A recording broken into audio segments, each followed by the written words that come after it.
Docteur Jeff Jadi, les tétas, don de Dieu. Igela coiffe ikote. Papa na Kerouan, éternel Kenaya. Kanda, taba, ikote. Sensi. Nganda Taba. Fenenene. Nganda Taba. Chez Hugues la coiffe Icotey. Papa na Kerouan, éternel Kenaya. Au 174 avenue Aristide Briand, 93 320, les pavillons sous bois. À la petite porte à gauche, association Hugues Icotey.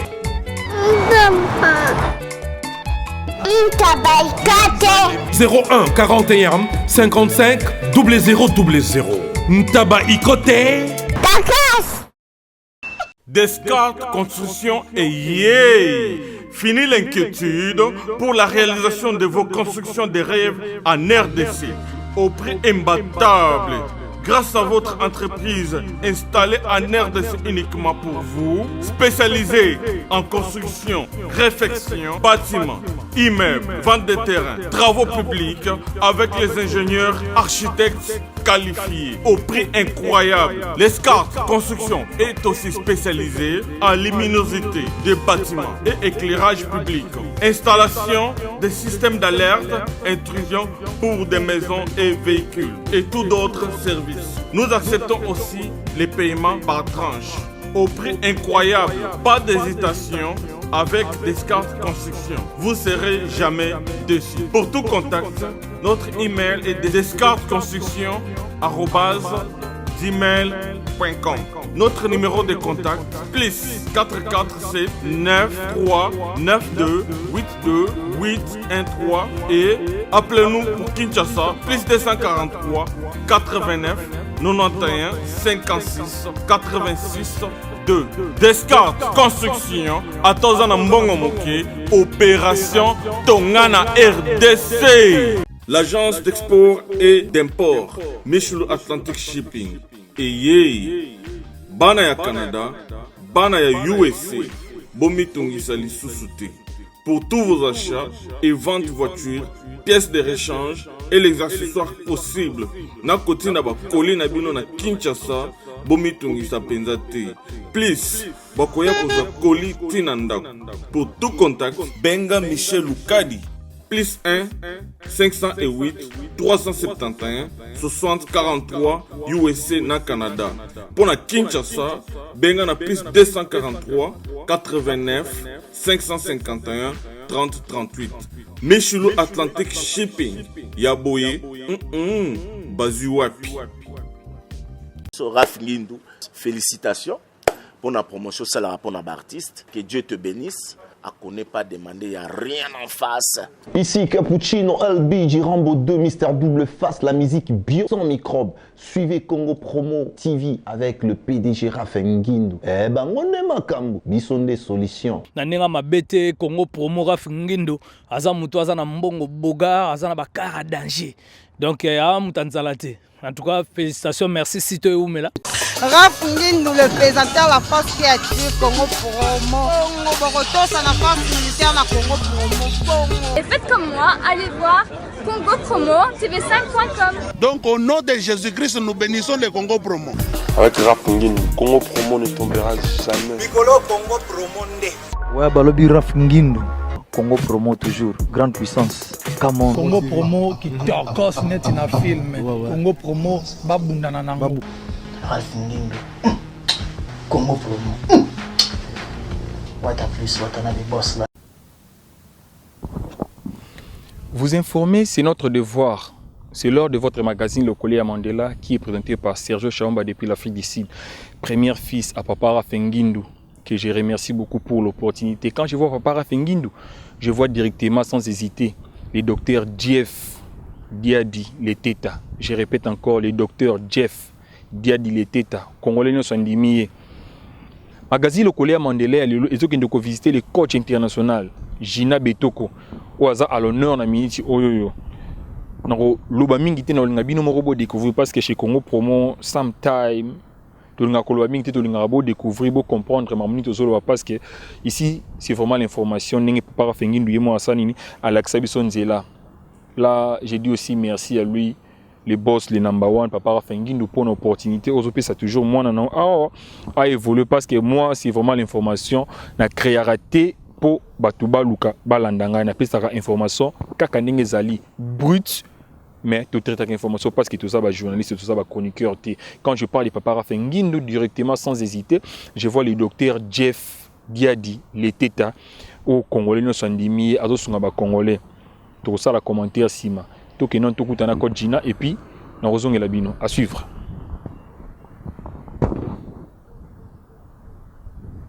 Comme vous le savez, votre magazine a l'habitude d'aborder différents sujets. Mais pour aujourd'hui, nous allons toucher des sujets à la fois, le sport, en même temps la politique. C'est pourquoi sur mon plateau, j'ai reçu champion Gina, maître Gina, champion du Congo, champion d'Afrique. Bonjour, coach Gina. Bonjour. Comment votre santé? La santé va bien. Et la santé de votre entreprise qui est Ginaden? Très bien, fort, très bien. Toi, mais quand tu es solo, il y en a en tant que sportif, en tant que coach, comment est-ce que vous évoluez ici en Afrique d'ici, dans l'année où vous évoluez? En tout cas, l'année, comme tout le monde a bien, comme tu les as bien macassé, très bien. Très bien. Quel est le bilan au coach Gina à Dosala dans l'année où depuis Banda qui n'a pas été au Souka, dans l'entreprise? Il les a bien parce que ma gamme tout est sur l'année où j'ai déjà en passé Belé, chez Belé, Belé tu vas payer étranger, ça file quand tu as clair dans biseau, bactère à filmer, pour passer à l'entraînement, ça bien. J'ai un coach international, la coach international. On a un niveau niveau mondial, on a sur le niveau international, niveau international. C'est facile pour les gens qui sont en Afrique, orientés, pas direct, comprendre. Combien d'athlètes au coach Gina a Bundesliga année et puis a eu combien de victoires et puis combien d'échecs? On a eu des fêtes comme on a eu 3 athlètes. Quand on a des petits Fouga, on a eu 2 combats, à gagner moi, à perdre moi, à 18 ans. Ma fille c'est Kokapa Bundagi, moi, à gagner. Délai a mis à 4, à gagner tous les 4, à quel moment c'est. Donc on a des fêtes moi, tout le combat que le gars. La façon dont vous avez évolué dans la athlète congolais, la façon dont vous avez évolué dans la athlète congolais, vision na yo, vous avez ndenge pour na sport ya lobi ya Congo.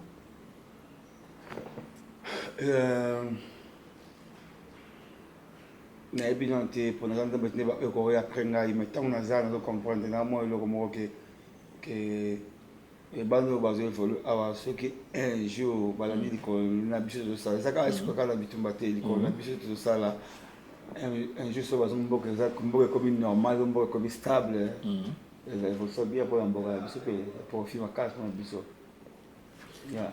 Étant congolais vous avez évolué en akati ya Afrique du Sud coach Gina champion Gina ou d'aller champion d'Afrique puis champion du monde na Congo baibela ki ozalaki compétiteur. Mais basali constat moko depuis que coach na aza na niveau ya Afrique du Sud c'est comme si azo bundali sous-souté aza plus focus na coaching. Oko répondre ba téléspectateurs ba fan na yo o balinga ko na Congo parce que malgré oza mwana ya Tchangu mais Congo mobimba ezo reconnaître coach na. Mais Congo mobimba da Tchangu te mais Congo mobimba azo réclamer pourquoi champion Gina oyo ba bengaka wa Gina azo bundali sous-souté mais aza mingi focus na coaching otiki ko bunda to ozo bunda to za na préparation ozo ngasuna katsa baring. Merci la question on a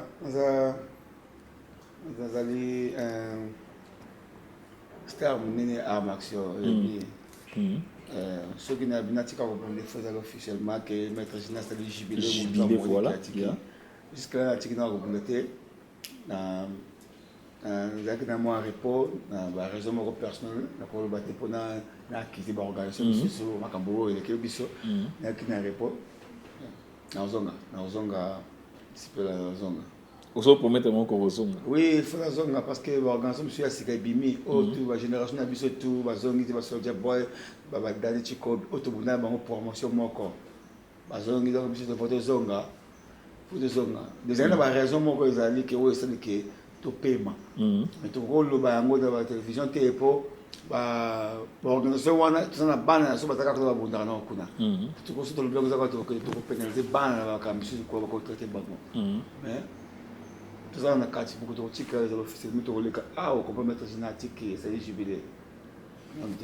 Je pense que vous avez vraiment réponse au mécanisme que vous sur ma case pourquoi Kodjina Zobunda les sous-soutés. Je pense que Kodjina a répondu officiellement à un magazine de la diaspora parce que ceux qui vous ont posé information dans la diaspora, vous avez un mingi awa na kati ya magazine de bino. Je pense que ceux qui n'ont pas souligné en ceux qui ont atika sport officiellement na jubilé na ye magazine où il faut participer pour informer bino nenga rezalaka. Mais quand tobe kebe kobeta li solo le sous-moukier, je pense que Zobundi saba Congolais, Zobundi saba Sud-Africain. Et ça la ka onenge nini ceux qui au moins deux Congolais se retrouvent dans le même ring bazo bunda. Pe na yebi keloko na toucher yango point parce que outi pe ko bundisa deux Congolais athlètes na athlète Congolais mususu athlète na zoaki victoire en face à Congolais là. Tant ba bunda ka deux Congolais na kati ring. Analyse yango ndeni to mona yango ndeni. Ya tango deux Congolais ba koti na ring. Ceux qui au bazo na club na ngate. Ba ka kele mais gane na Zamusaba wapona au site pona amna Congo tonda bunda lutte biso pona mona lemba la mona njili ba bundi zaka potona mboka wa patro maloka fami potona mboka la biso te mais zaka na feeling bongo soko bundisa athlète o yazaya yo donc papa original ali père ya Nchango père ya Congo père ya tout le monde connaît ya yes c'est ce que athlète zo bundisa ya Gina parce que bundina Congolais mususu ko zo bundina club ya Gina te na bad feeling na kati na bad feeling pour dépend des surtout Congolais n'inga conserver makambo mais dans ça là effort tous les combats au Congolais bundana Congolais o ya bunya monter na Maître Gina avant combat ou bien après combat la message na pesa ngata que papa ya Congo na luka Congolais wana na lui Congolais ngai na komisi bango sikamako na solo bango yo na yo musala pona yango alors beaucoup de bobunda ça bossa business na business après wana timbo na pour nous sangana boké moi babo baidi ça donc boza ça ranki na toujours grand na yo na komingi na toujours grand mais wana siko kina kanka na cadre ya Congo baliki na bango mbale siko na cadre ya sport non, oui, j'écoute la clé nanga, la clé nanga. Ça c'est normal. Ah mais d'accord, il n'a pas été toujours moi. Et après combat, ça va sous message. Bah na baba sakani. Oui, c'est laissé. Ça ne pas combat. Vous comprenez? Yes. Tu constates en parce que tout le monde a vraiment na combat au ikuka ote ko bunda après blessure na ya lokolo azwa ki na K1 akio bunda susu K1 mususu to moni après combat. Et daki surprise atana ba sud-africain ngiri badaki surprise comme on a coach ayangi les deux Congolais daki leur confusion quoi donc daki leur moboé a féliciter mais réponse na yo wana emeki pe ko memanga iso sur na question moko oyo na lingi o mekempe ko aider sport ya Congo pe communauté sportive ya monde mobimba to mekempe ko ça la parenthèse mokie to kendaki na Sun City na combat ya IFC je pense que coach Zaki absent mais je pense que zoki rapport wana to kendaki na combat na Sun City en plein combat, combien on a au bout d'un malango, parce qu'on est dans ça, Moussa biso. En passant, j'ai salué champion Ricky Machola.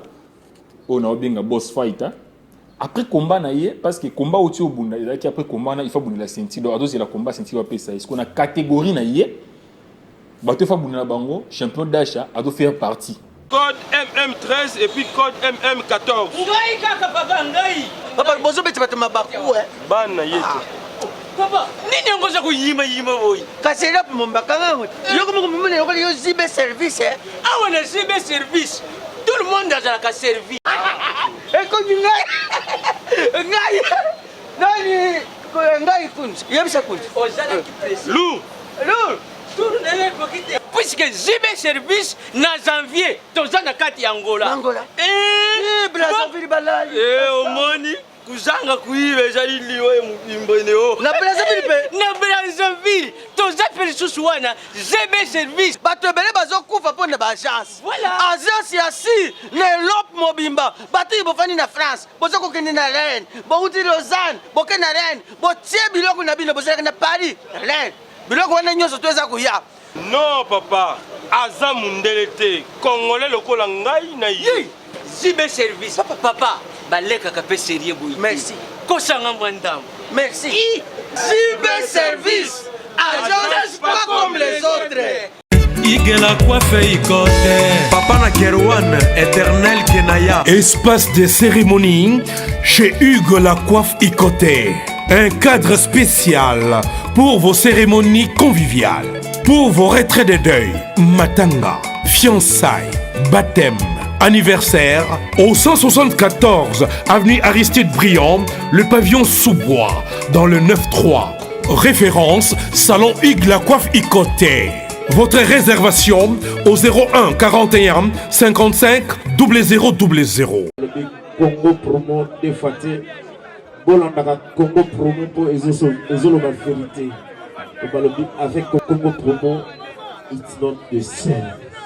C'est pas pareil. Check. Nakati ya ring, présentateur moko ya IFC a posé question.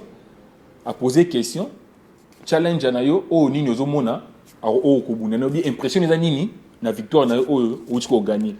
Champion Ricky Michola alors bina après ses réponses na ye I was not fighting this guy, but I was fighting the person beyond the guy was fighting. So to interprétant na lingala na bande ko bungisa muto na bungi na yeti manda bungisa muto na sima na ye. Parce que ba congolais ba na kati ba interprétant que abande ko le bana champion d'achat définitivement abande bana champion d'achat mais atanga kombote ndenge ya business ndenge lobi wana. Mais du coup na salle ba murmure bandi ba komi ba moko kana na oh yako ba bongo poani yako toucher champion d'achat tata congolais bongo ngai tant que journaliste ne meko pixel simba kité. To komi na suka ninyo ba sali programme qui ne faut pas toucher champion Ricky Macho la boss fighter.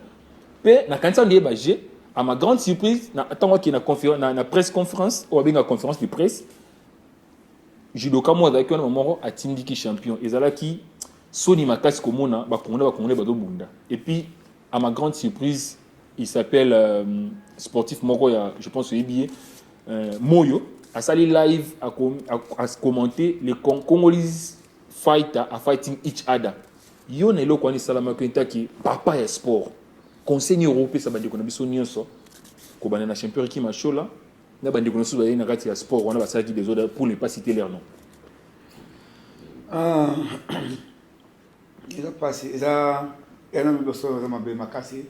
Au moins c'est sport et business. Ricky Machola ko yoka na lobindo ko yipsinga ma bete. Ricky Machola azali aza compétiteur, azalo abiki na mona ko za simana yo.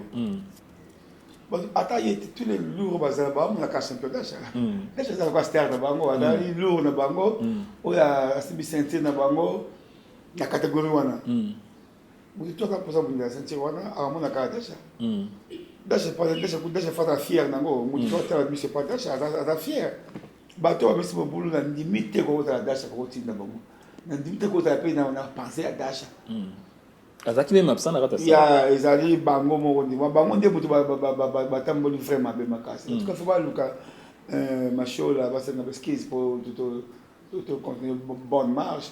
Pour même ingandi na titre na so ngelo na sinko bundalelo. Moi mo za mille de watch. C'est quand même que non afingi tabi que non afa bunda sentir wana. Ça sentir à tout le monde d'accord de l'amour. Mais sans ranking. Ngai na ko ko support jamais Machola, na ko jamais support d'achat. Bango tu baza ba congolais d'achat, ça ka très bien respect. Na ko to akata peuple. Ricky Machola trop azabe congolais na biso azo évoluer bien alors wana bato basali wana pour nga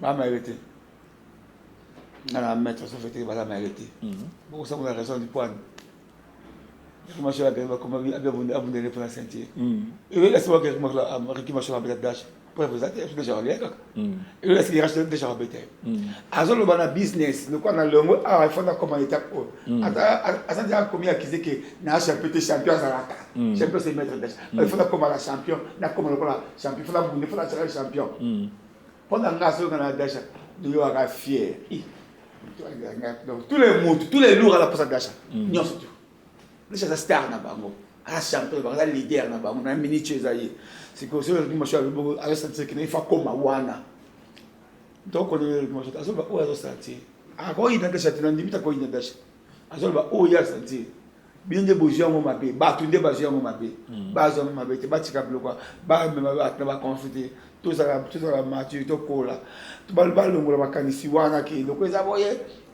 biso dash tena na ba tika bloko ba ça va congolais. Est-ce que vous mondial va se renouveler mondial? C'est ça le problème, c'est ça la question qu'on a se poser dans la salle parce que vous présentement moi c'est ça. Déjà benga brand na bi alba tu vas comme bi ba to ba bundela ngana ba kitaba bundela ba bundela ngai ba longa ba match na bundela lo na lo baki mutadala ki te pourquoi des cas biso so exactly les aka pour Ricky a lobinde yango bo moni mabe ngamo lo a besoin quantité et puis on a et affecté dans l'autre pour ils allaient gâcher dans l'obité pour venir peut-être pour le monter pour y pas le bac bon pour ça on a pas pour le bac bon c'est un business ya ouais ça m'a qui me le que ça m'a bé oh il y a quelqu'un qui toucher qui dans dodo ah m'a bé ma casse to me quelqu'un ko beta li solo oh peut-être il vend ici biso à minimi code parce que vous avez normalement parenthèse to vendre à tout moni brevet et vendre li biso à Batuno soto monera réseaux sociaux et ningana ki tellement makasi to bino to ko tika ngo et les karara bongo te ko ta tomboli brevet aux ezali ya coaching ya monde et ça la magi non ndeni expliquer biso de full story et ça la magi neni niti okoma ozwa brevet oyo ezali boso na biso a pe officiellement au présentant na kati ya télévision ya Congo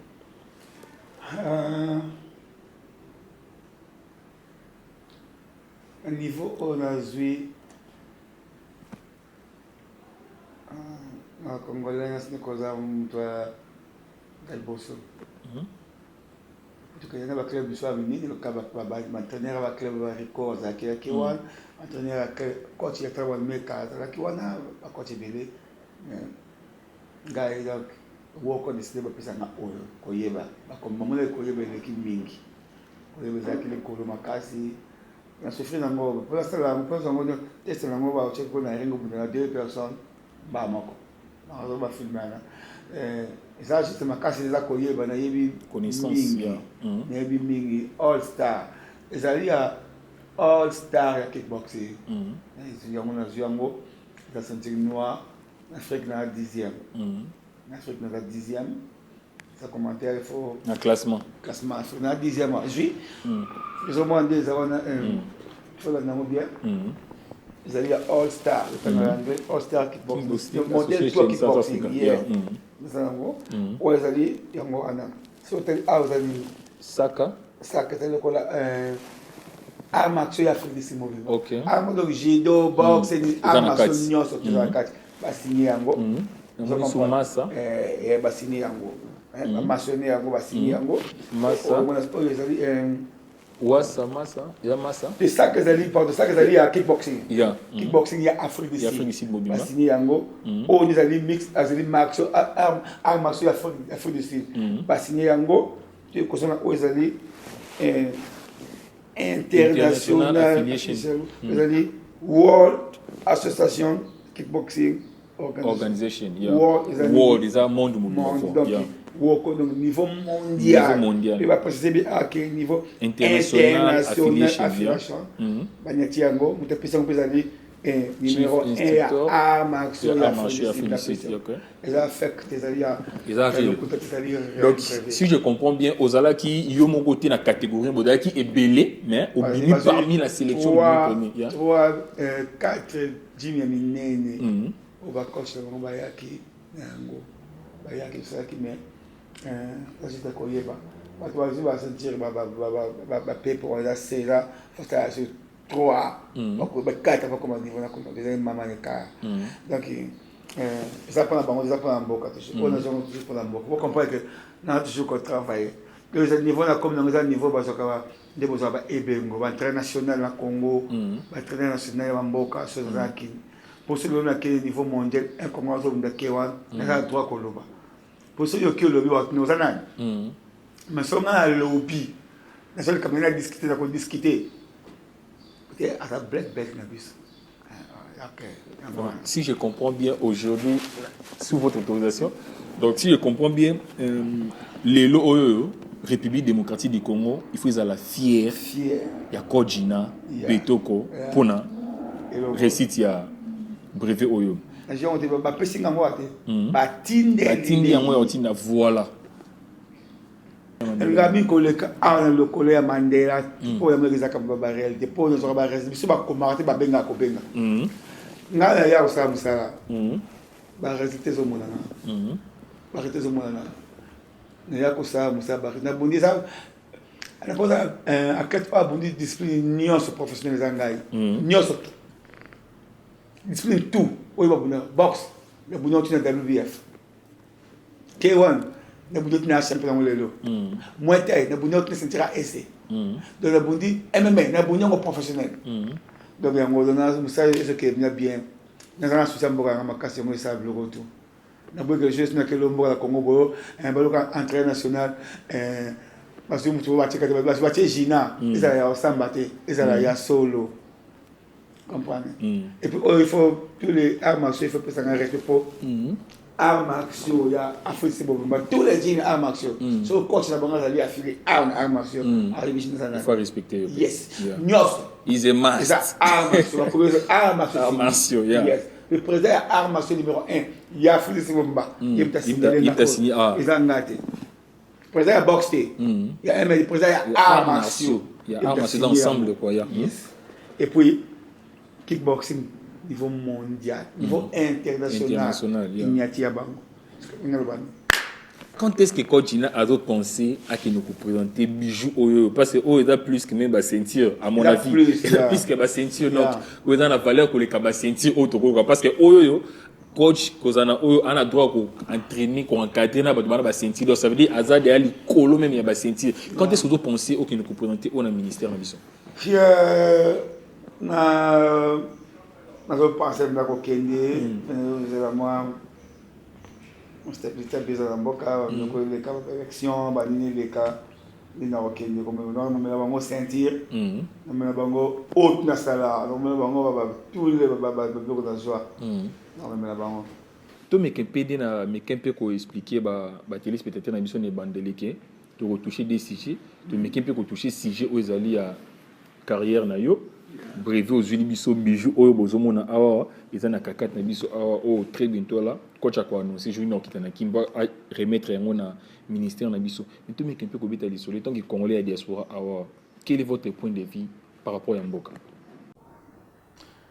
on est politique au Kibango te po to Kibango yango simana comme on se voit au Kibango te po o ba ke ngama kamota ngate mozaka ka posa congolais et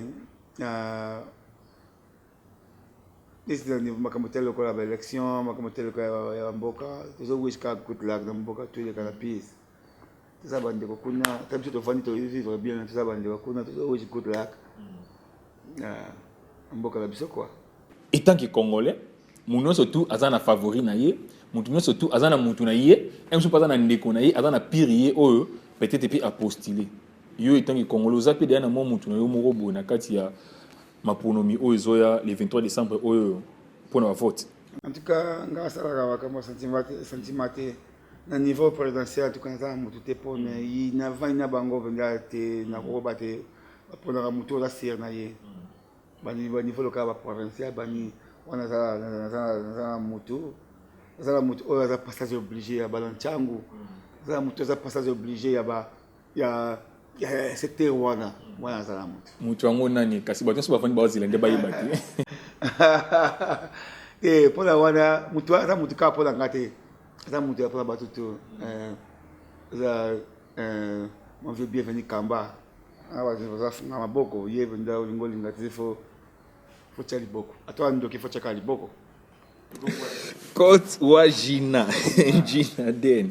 Pourquoi Rara bienvenu Kamba Ozali papa ya Changu? Pourquoi Rara bienvenu Kamba? Parce que na Changu je pense que c'est belé. Pourquoi pour nika choix nous Rara bienvenu Kamba? Pour ada pire na yo au travail pa na ye aza vie no ya quartier a kabila ba mbongo to mais qu'un peu ko hein batu ba lukabaye ba parce que si on a posé question na ti ba lukabaye ba pour nika bienvenu Kamba pourquoi? Vendela omoni nenepselo moko nepselo kina mtasantimate nga kabona nile Kamba izi matin tukabona tumira musika na vivana nga hotnira la mbongo ate la mbongo et puis bazo voter et député asa sponsor ba député molobeli abatu la ponine la ba réseau nga privé on a tili bat famille nga tous les libouls en cause Tchango va voter tous les jeunes en Tchango va voter na tina au moins ba tu comprendre na absolument moko itinga sina pona lokola bienvenue Kamba na esa bana famille tu va voter kinga sani Tchango va voter ils apprennent l'immeuble Apocalypse. Après, ils ont business privé à Moutoumoro. Mais le premier immeuble, il a raté Tchango. Oui. Et ça, la beauté à Tchango. C'est la beauté à Tchango, bien sûr. C'est pas dit que ça va être Tchango, on a présentement un Tchango. Non, ils ont profit, ils ont business. À Pessaba, na Tchango, Moussa, il a raté immeuble. Oui, il y a eu. Comment tout est? Quelques obages va aller. On comprend. Il y en a qui ont tout le monde qui a Pessa, à Pessa qui, à Salaki, à Tongaki. Tout à ce qu'on moutou na yé, moutou ya bateau. Non, le locomoko, oh, je suis là. So babi que non, la coco, nous sommes allés à Kuna. Donc, c'est à ce moment va voter avec la voter à 70 fois. Point. Bienvenue Kamba, il y a patron T, il y a boss T. Moi, je vois dans 100 fils, pong, kapola 4 bangona, masane wana so il y a bongo nanu. Oh, on a liste ya wana. Attention, je n'ai pas besoin de Kamba, ça va travailler. Ça peut être un quartier, la petite, n'a qu'à travailler, on a gagné salaire. Au Kabila, oui, il y en a qui ont une personne privée.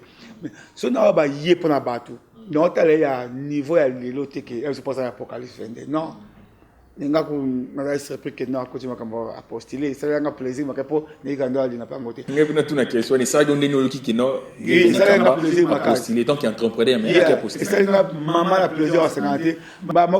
Miss na zongi sima na mbula na longoli makaba komona Apocalypse ni boloba na kimongo makaba komona ki boss miss na zongi sima ba mbule leka tanga vana masina to so problème masina ngapa na star to so problème masina makasi leki ngasa na Tchango na biso mama la baba kufaka VPP kale ya panya akufa la masina mais fait comment de vendre la bandale sérieux ana ni Kamba ya l'arte babenga biso na ndako ya bienvenue Kamba a organisé ko vila biso corps ya vie wana ya grand prêtre wana et ya Tchango et Tchango est-ce que c'est rare ça qui immeuble c'est immeuble là c'est rare ça qui na bakara danger mais ça qui na bolingo ya quartier abike na mute vie akufa faire ça quartier bata mbongo bazaka ebele sera koleka e ba fait polino basalaka mais mutu batu ba organiser ka terrasse Saint-Paul ba tibi loko ezaki ba bienvenue kama nga témoin biso wata makasi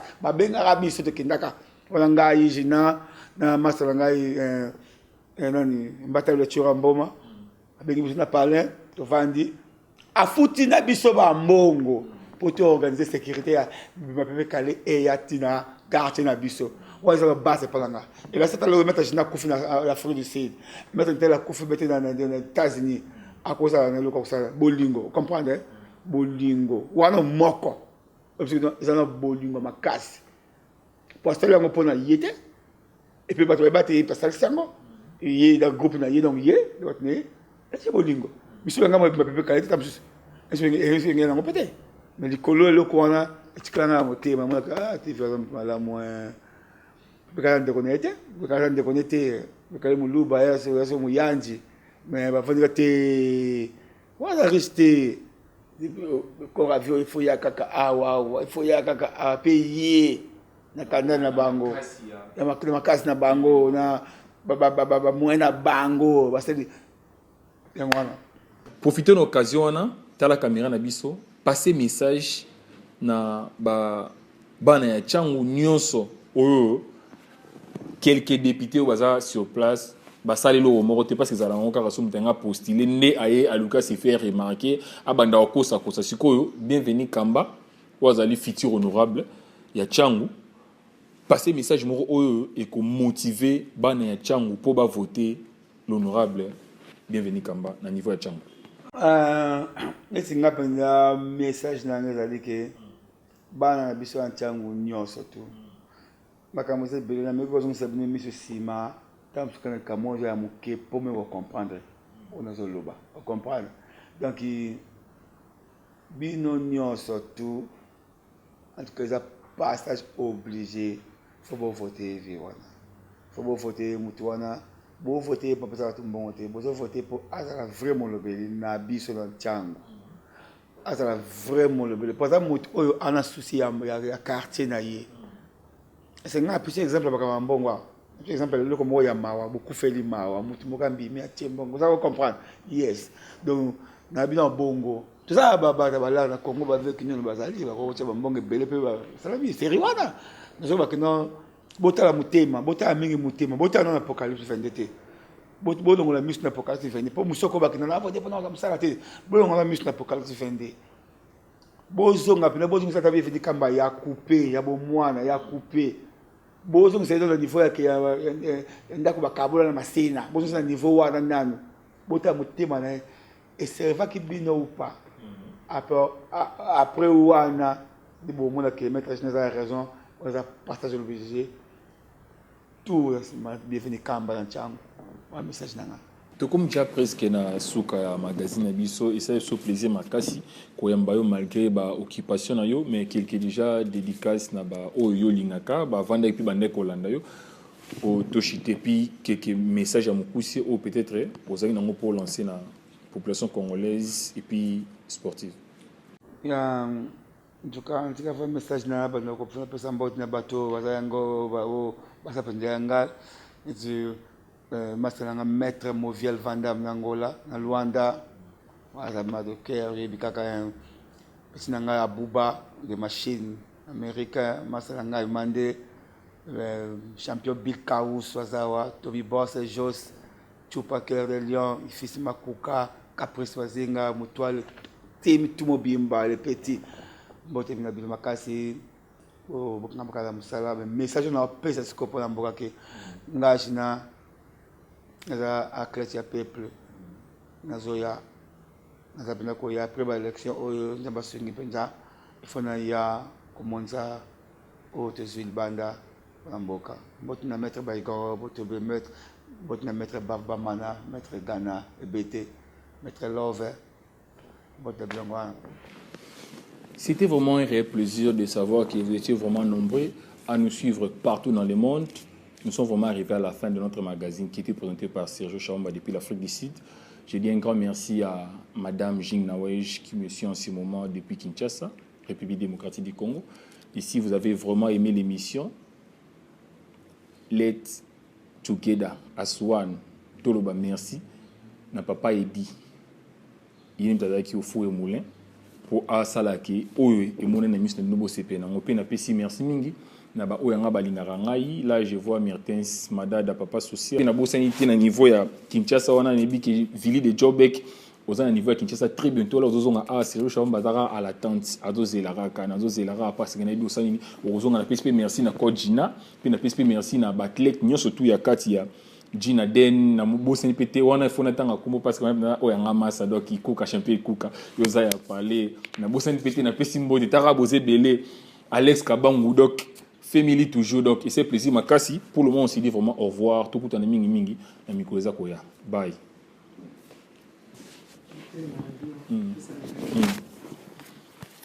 Ah coach Et voilà, nous sommes vraiment arrivés à la fin de notre magazine Le Collier à Mandela, qui était présenté par votre humble serviteur Sergio Chambalé, les films et les patrons des idées depuis l'Afrique du Sud. Pour finir, je dis un grand merci à Papa Rafenguindo. À niveau États-Unis, à continuer toujours à encadrer moi, Sergio Chaumba. Quand je parle de Papa Rafenguindo, sans hésiter, je vois directement le docteur Jeff Diadileteta, Congolais Nyoswandimio. Tondi manaratan tozana nous vivants tozilate tokufa poboluka pobanda kondima nani asala kinini nani azanani. Docteur Jeff Diadileteta azosunga communauté congolaise partout dans le monde. Ils ont raté aux États-Unis, ils ont raté en France, ils ont raté en Belgique, en Congo, partout Congolais ali so problème ezali luka okutana bureau il y a docteur Jeff Diadileteta oro comprendre mamna zoloba. Et puis à niveau Afrique du Sud na bo santé na pesi o yanga indeko.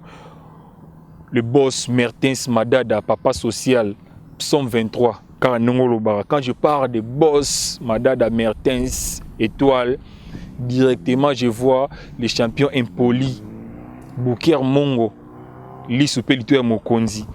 Tant nous avons un virage pour nous sabino que le procureur Patrick, le cousin propre à Jésus-Christ, Azalara, on a toujours pénal Sergio Chambalé du film. Et tant que nous avons Pelé, Néotel, il y a Yvonne Machala. Congratulate Nabino, congratulations Nabino Amin, congratulations my man, you made it. Tant que nous avons Vili de Jobek, VIP Nabiso à niveau ya Congo.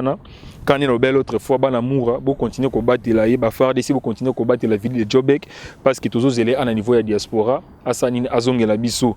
Pour le moment, je vous dis merci. Tout le monde mingi mingi. Lobby, à suivre.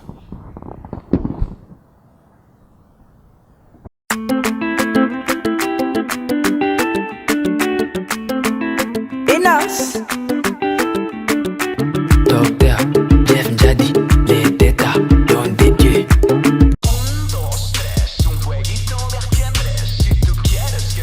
Bonjour à tous, vous êtes sur Congo Promo. Si vous aimez plus de vidéos, cliquez le bouton en bas, abonnez-vous en masse. Moi, Bérodès, je me suis déjà abonné. Il reste que...